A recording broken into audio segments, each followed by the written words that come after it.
Good evening, everyone, and welcome to a new year and a new era on Overtime. Now, for those of you who watched last year, you might remember me, but in case you don't, I'm Gage Wellman. And we've got a lot to get into, so I'll skip the pleasantries and get right into it. On Tuesday, the Flashes welcomed the Bowling Green Falcons into the MAC and took home their fourth conference win of the season by a final score of 75-57. And although the Flashes pride themselves on defense, 4 players on KSU hit double digits and were led by, of course, Von Cameron Davis. Then the next day, the women's team took on Eastern Michigan and in similar fashion took a MAC win by a score of 79-59 with guard Jenna Batch posting a program-high 33 points. We welcome now, as Evan Schofield is not here. I have no idea where he is, but he is supposed to be here discussing Kent State women's and men's basketball. And here he is, the strapping young man himself. Here we go. He's looking prim and dapper in his all black, if you might say. Thank you so much. So are you. So, we have had a pretty jam-packed week in Kent State basketball, but how do these teams, men's and women, stack up against the rest of the MAC? Well, you got to start with Akron. You got to start with the rival teams, and we're going to start with women's. Okay. So obviously, Akron's opponents are averaging 67 points per game, and Kent's opponents averaging 62. So Kent, on the defensive side of the ball, has the advantage. We need just consistency. You saw Jenna Bash have a career game. Also, I have a fun fact. It's the single highest scoring performance since Jordan Kornick went for 36 against Bowling Green. Bowling Green. So, with scoring and with Akron, it's such a mental loop to come over. Right. And sticking with the women, how can they put all that motion aside with the rival and clash with the Zips? Well, Akron's record is pretty bad. 9-12. You know, they're 3-6 in the MAC. I just think they have to be consistent on offense. We saw from the Eastern Michigan game how they continued to drive down the court. They continued to score. They kept the gas on the pedal. Towards the end of the game, maybe they slowed down a little bit, but they had a very good lead. And I just think they have to keep the gas on the pedal, stay consistent, communicate. Communication is the best thing, and I think they can come out with a win there. Well, speaking of communication, all across Kent State campus right now, we are hearing buzz, flash. Anyone you talk to, anyone, your friends, your girlfriend, your boyfriend, your partner, are talking about tonight's game. Men's Kent State, men's Akron. Evan, how are we feeling? Because I'm pretty jazzed myself. What about you, man? I'm ready to go. I want to see this game. Man, is it awesome. We saw Von Cameron Davis. He posted a big game last time they played, and he's averaging around 15 points per game. We need to see a big performance from Von Cameron Davis. We need him to be consistent. We need him to just keep putting up points at the right times of the game. Be clutch, if you may. Be clutch. The odds, I looked at the odds. It's in Kent's favor. Obviously, the Zips have not lost to a MAC opponent yet. I think Kent needs to break that streak, and that'll get their confidence going as, they're 13-7. And speaking of clutch moments, I mean, what else could this be? Perfect setup. We have so much history between these two teams, obviously, in the MAC tournament last year, where we had a reach and foul end the game and actually give the title to Akron. So, if the game is on the line, who is Coach giving the ball to for the Flashes? I just said his name. Yes, you did. Davis. I think so, too, definitely. And that 20-plus points against Bowling Green is great. It's one thing to do against Bowling Green, but are there any other teams in the MAC that you're looking at when it comes to MAC titles and Kent and Akron? I don't know. Obviously, I want to say that I'll go back to women's, if that's okay. Of course, yeah. I went either other team. We love the MAC here. Of course. Toledo. I was thinking. Toledo's a big team that really challenged them. They lost to them earlier in the season. I think they can try to contend and actually get up there with the women's teams. And I think I would say they're kind of a challenge for Akron and Kent. But yeah. Well, definitely, it's a great program, and thank you very much, Evan, as well. Thank you for having me. In case you missed it, we were off the air, so I don't blame you. But over in college football, a new champion was crowned. But has Ryan Day really put his critics to bed? Next on Overtime. Welcome back, and I'm sure you've heard by now, but while we were gone, a national championship occurred over in Atlanta between the Fighting Irish of Notre Dame and the Ohio State Buckeyes, OSU quarterback Will Howard, he tossed for over 230 yards and 2 touchdowns and sealed the win on a deep ball to true freshman wideout Jeremiah Smith as the Buckeyes won the first championship of the 12-team era 34-23. This championship, however, is coming off the heels of 4 straight years of Ohio State losing to rival Michigan. And speaking of Michigan, we bring in our own Michigan fan and correspondent, Maddox Miller. And here he is. So, Maddox. Yeah. Obviously, Ryan Day accomplished what all coaches want to accomplish. He Yes. won the national championship. But there's going to be talk. The offseason is a long time, and we know that people are going to ask, is Ryan Day still the right guy for the Ohio State Buckeyes? I think he 100% is. I kind of see it as he has silenced the critics, but there are just going to be certain things that hang over his head. But that's not necessarily a bad thing.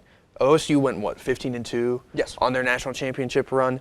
That still leaves for room to improve. So yes, they may have reached the top of the mountain, which so many great college coaches just have not been able to do in their careers. But that there's still things to chase. There's still that win over Michigan to chase. There's still perfection to chase, a undefeated season, which I believe OSU has the capabilities to do.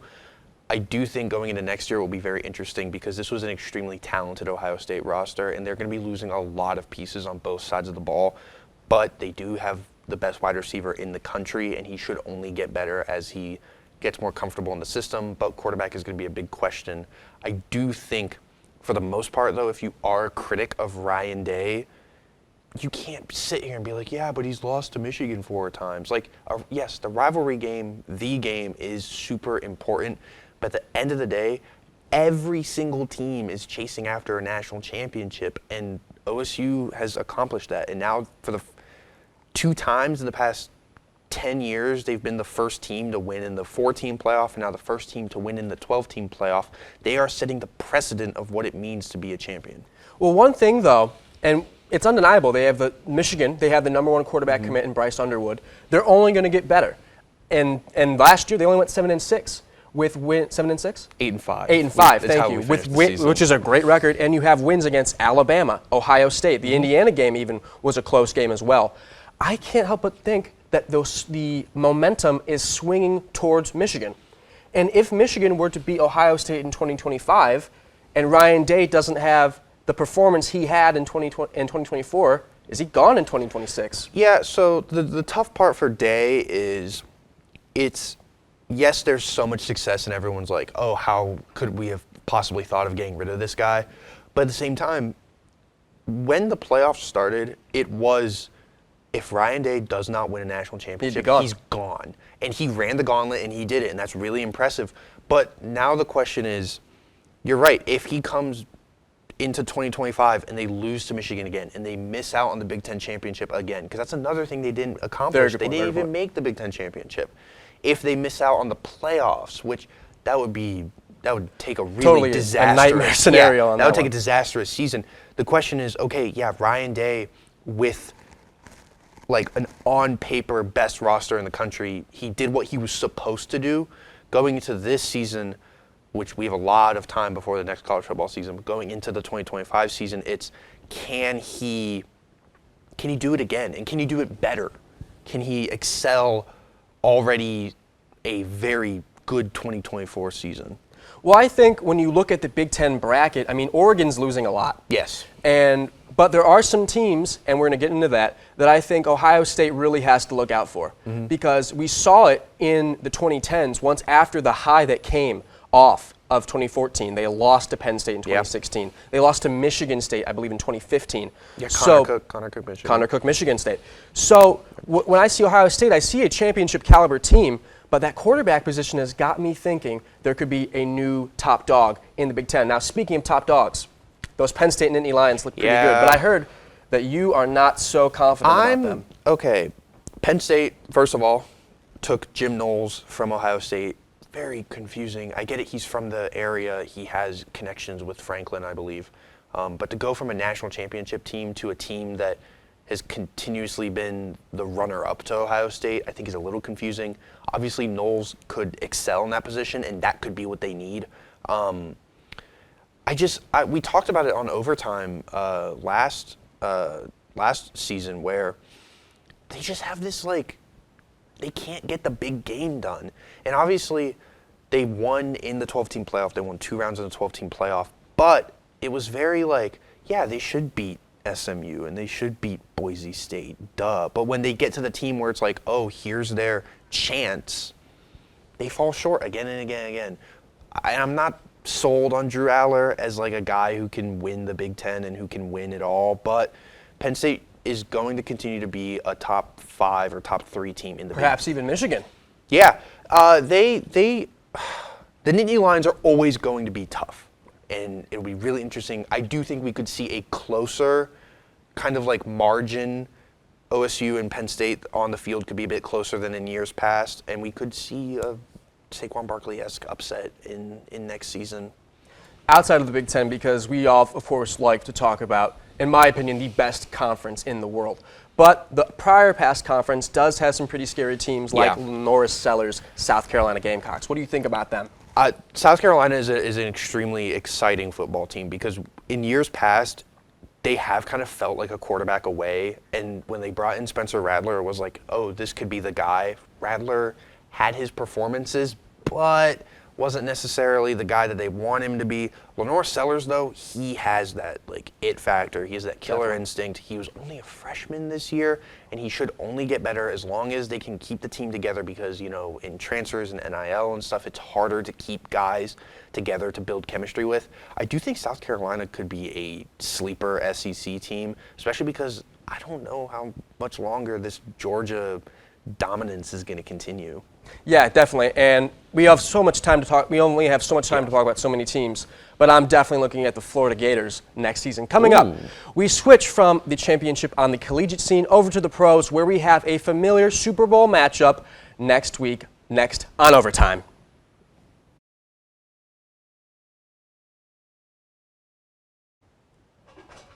Welcome back, and we are just 9 days away from seeing the champions of the AFC and NFC square off in New Orleans for Super Bowl 59.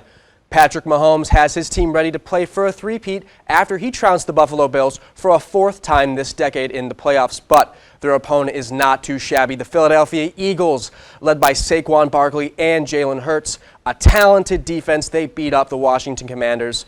It might be over a week away here, but we in Franklin Hall are pumped. Now, speaking of Franklin Hall, one of my friends from Franklin Hall, we had to bring him back. Yeah. Evan Schofield, some great free agent signings over the course of NFL history, and we're seeing one happen in live time right in front of us with Saquon Barkley and the Philadelphia Eagles. But what's one player that you stick out in your mind as a great free agent addition? All right. Well, I'm going to go with Reggie White.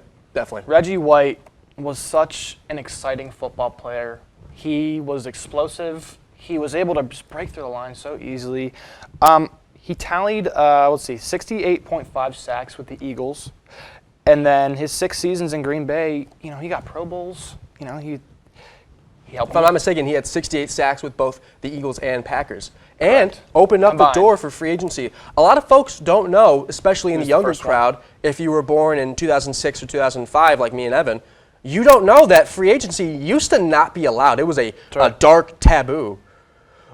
And you and Reggie White opened up the floodgates. Now, one free agent that we're going to have to talk about is Drew Brees. All right. I absolutely adored Drew Brees growing up. Yeah. I thought he was a great man, a great football player. He did a lot for the city of New Orleans, speaking of the Super Bowl 59. Took a franchise that had nothing, honestly. Barely any playoff wins. No. If they won in the 80s, if the Saints won in the 80s, they got trounced in the divisional round. And he takes them to the NFC Championship game in 1 year after they went 3-13 in 2005, coming off the back of Hurricane Katrina, and they had to play in Oklahoma City and at Tiger Stadium for LSU. But I would really suggest anyone, if you love Drew Brees, look into his career story. Now, this year, however, in 2025, we have a bevy of free agents. I mean, Stephon Diggs, Mooney Ward, DeMarcus Lawrence. Take your pick. But I think of one receiver in the orange and black. But if there are any other, please, Evan, tell the GMs that they don't already know. Well, Gage, you say orange and black, I'm going to have to agree with you. I go with T. Higgins here. T. Higgins is such an incredible player. The way his career has just exploded. I mean, last year it exploded because you see Joe Burrow has weapons. He had Jamar Chase, who had the Triple Crown, by the way. I mean, that can't go unnoticed. That's awesome. But he had a decent amount of yards too, and there are so many teams that would love a wide receiver too, or just a wide receiver in general. Right. Like even the Giants could use one. The Steelers, the Patriots, all these teams could use T. He's reading Higgins. my mind. He already had my questions. I want to say, who would T. Higgins go to? But you're saying the Patriots or Giants? Oh yeah, I think 100%. I think the Steelers would be a sleeper pick too, but it depends on how much someone's going to be wanting to pay him. Will he want to go to an AFC North team? Probably not. He wants to get the bag. He wants the money. That's all he wants. But he also wants to help on a football team that's been struggling recently. Well, one player I think we're totally overlooking, and I understand he is older, and of course I think he's coming off a few injuries if I'm mistaken, but DeMarcus Lawrence of the Dallas Cowboys. I don't expect him to re-sign. I don't know the intricate details of his contract, but if he's an unrestricted free agent, I can't imagine he'd go back to a Dallas Cowboys team led by a head coach who, Brian Schottenheimer, I don't think anybody knew him about 3 weeks ago, but Jerry Jones makes Jerry Jones decisions. That's all he does, man. He hires from the inside. There's a few teams that do it, but Jerry Jones does it best. My thing is, why can't he just go to the football team? Seriously. I mean, you just keep your coordinator where he is. You don't really, he makes some weird decisions. I'll say that. And speaking of free agency, I'm honestly quite excited for the article that's going to drop that says Jerry Jones told Dallas radio hosts that they're all in 2025. Oh, yeah. Just for them to sign no one. And the song and dance will get played every year, and we will see with the Cowboys, won't we, Evan? Oh, yeah, we will. And we're going to see, the basic, CeeDee Lamb has a game or two, but they're still going to be a bad team led by Dak Prescott, who hopefully comes back a little healthier, a little more prepared. He still has his weapons, but they're the Cowboys. They're a whole load of, I don't know. A whole load of I don't know. That's all I can say about Well, it. thank you very much, Evan, and it's always a treat to have you on, and I wish you best of luck. Today is your first day anchoring on the newscast. Is that yet today? That is correct. I'm co-anchoring, but yes. I'm very excited to see that. Now, over on the hard court, the Cleveland Cavaliers are once again 30 games over 500 after a blowout win over the Miami Heat, but they do have competition with the Boston Celtics and the New York Knicks, who, by the way, are on a 5-game winning streak. Also this week, Shai Gilgeous-Alexander dropping 52 points in a loss to the Golden State Warriors. However, the big story from this week, all-star selections were released, and of course with that comes the snubs. Now, joining me at the desk here is my blue sweater twin, Lexi Blatnick. We didn't even plan this, guys, and look at us, looking like two blueberries. I just pulled a Maddox Miller. Lex, and I was thinking of who he snubbed. Speaking of snubs, who do you think did not get the nod in the West that needs to get that nod? In my humble opinion, Domantas Sabonis. He's the king center, power forward. He's averaging 21 points in the last 10 games. Honestly, I could go without Jalen Williams. He's from Oklahoma City. He's a shoot guard. Just my humble opinion. I agree with you. I think it's unfortunate Domantas Sabonis is having such a nice year, putting up nearly 21. I believe it's 15 and 6 on very nice shooting splits for a big man. It's unfortunate when you are such a good player on a team that's struggling, going through the trade rumors with the De'Aaron Fox situation. And speaking on guards, I believe you have a pair of them from the East that you're thinking should have been on that All-Star team. Yeah, so I have Trae Young and LaMelo Ball. I would swap Taylor Harrow for either or. Sorry, Taylor Harrow. This is apparently hate week for him. So Trae Young from the Atlanta Hawks. Young leads the league in assists, so very strange that he didn't show up on the All-Star. Going over to Ball, he's only played 31 games. I can kind of sort of understand it, but he is averaging 28.2 points per game. So Our producer's going to be mad, but I am in all agreement with you, Lex. I mean, we wore the same outfits, but we're thinking the same things, too. I don't understand how a player who is leading the league in assists and also putting up around 23 a game is not on an All-Star team. Yeah. I mean, his defense is one thing.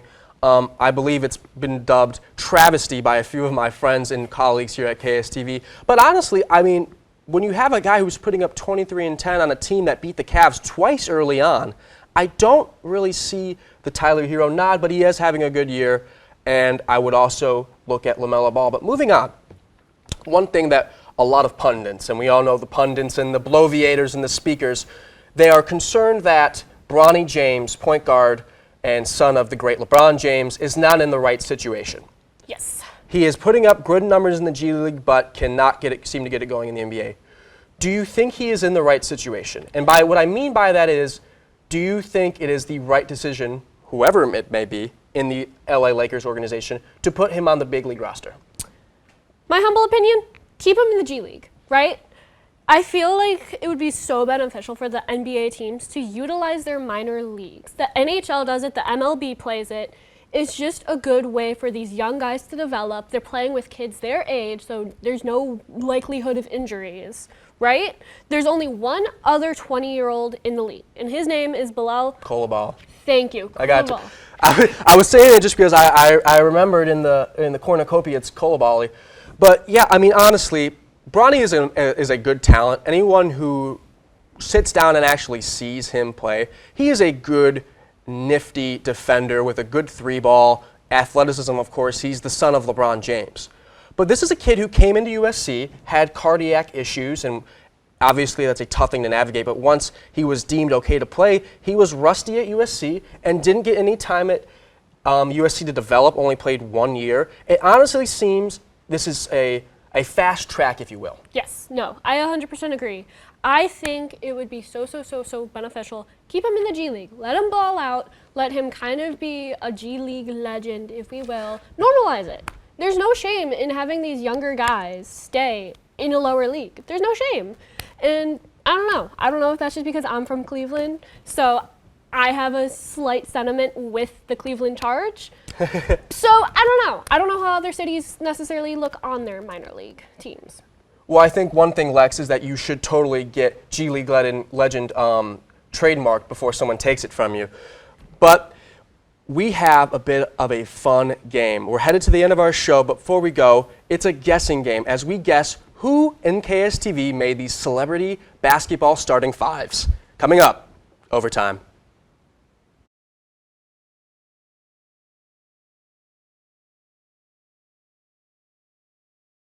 Welcome back, and as I mentioned, our friends across KSTV sent our producer some celebrity starting fives that we need to match to our friends here in Franklin Hall. So, I believe we're gonna get it over here. Maybe is it behind me?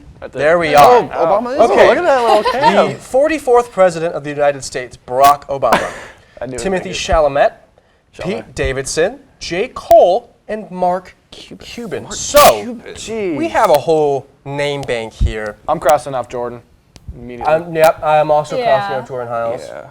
Who's a Mark Cuban? This guy? is isn't interesting because it has history, it has comedy, it has music. I know Neenan's a history guy. But I gotta know. Tom Brady I don't would think be on this Stone's list. like a. Right. I don't think Stone would be a J. Cole guy. No. I don't know. Just have that weird And feeling. I don't. Neenan It's does not not David seem Williams. like Okay. one who listens to J. Cole. This is a very odd one out there, and since this is a gentleman I've just recently met, actually, Mr. Blake Aloja, I'm going to go with him because I don't know much about him, but out of all the people here, I've never heard someone say they listen to J. Cole.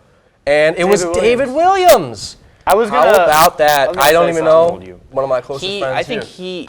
David went less for like who he likes, and he made an actual like basketball lineup. Well, if you don't know this, guys, Barack Obama, our 44th president, is a great basketball player. Yeah, he balled. He has a great three ball, and Yes. the Golden State Warriors would have really loved him back in 2016. Yeah. Do we have any other lineups? I'm dying to know. Oh, Neil Peart. This is a great one. Andre the Giant, Anne Hathaway? Tim Chalamet, Neil Peart, Anne Hathaway. Yeah, it's Chalamet. Here, we should use this to cross off Chalamet. people, just to You're not so get smart, Evan. confused. So a second Disney. role for Timothy Tim Chalamet. Disney. You know, we've seen him as no, it's Chalamet. We've seen him as many things.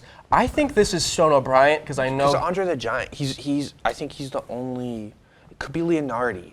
Yeah, well, It's someone in the Northeast Ohio area. But why Because would they know Tim Leonardi Misney. choose Anne Hathaway. Anne That's Hathaway? yeah. Maybe he was trying to trick Sleeper us. pick, maybe. It was like So I know Did Mike's she fall not. It's out? not Mike because he's not from Cleveland. No. No.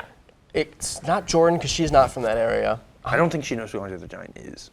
I didn't know who. Okay, Andre it's the someone Giant who knows was. wrestling. I'm gonna go. No, we I think narrow it's it down to people who Stone. know I think it's wrestling? Stone or Leonardi because they Okay. both know wrestling. Yeah, I'm gonna go Stone, for sure. I'll go Stone because Anne Hathaway. Okay. There we go. All right. Knew that. we go, 1-1. And Neil Peart gave it away too. Do you guys know who Neil Peart is? He's heard the famous, name. one of the best, He the best is- drummer of all time. The best drummer of all time Oh, yeah. for one of the greatest bands of all time, Rush. Excuse me, Rush.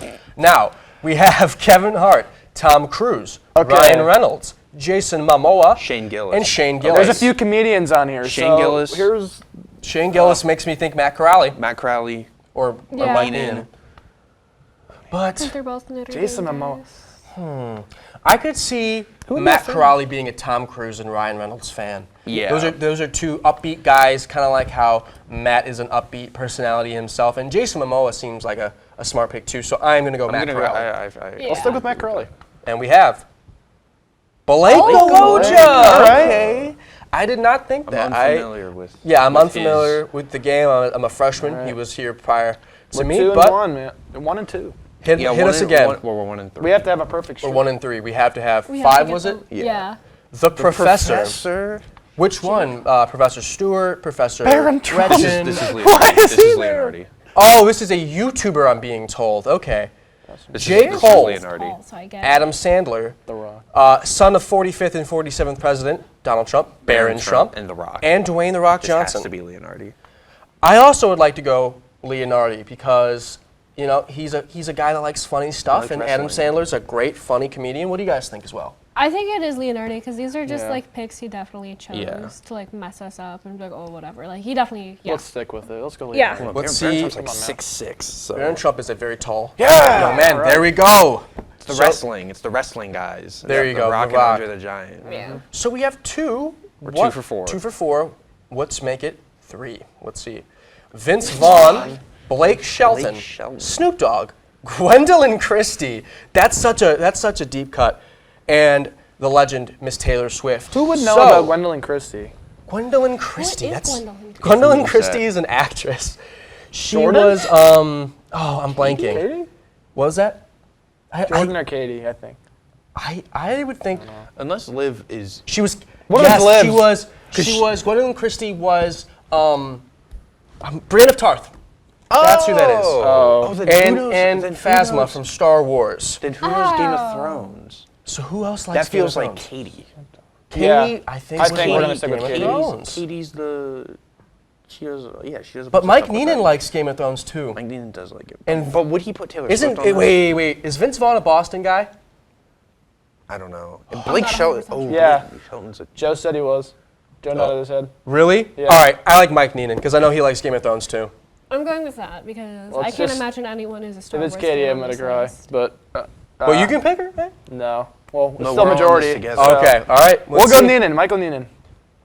You lied. And radiant She lied. producer Olivia She's Sharp. a Taylor liar. Swift. She's a I liar. knew it, Liv bro. Sharp is Yeah, a liar that's because right. she God, told wait, the why did I show. guess Taylor Swift for Mike Neenan? What am I Liv, that should Sharp- that There should not she count. is. Liv Sharp is a liar. That should because not she count. said That before is the show so she had her messed name on the up. list and she went, "Oh no, I didn't put one." And That so we is true, crossed there her was. out. Hey, that's That not. Can we was- not count that? Let's get count.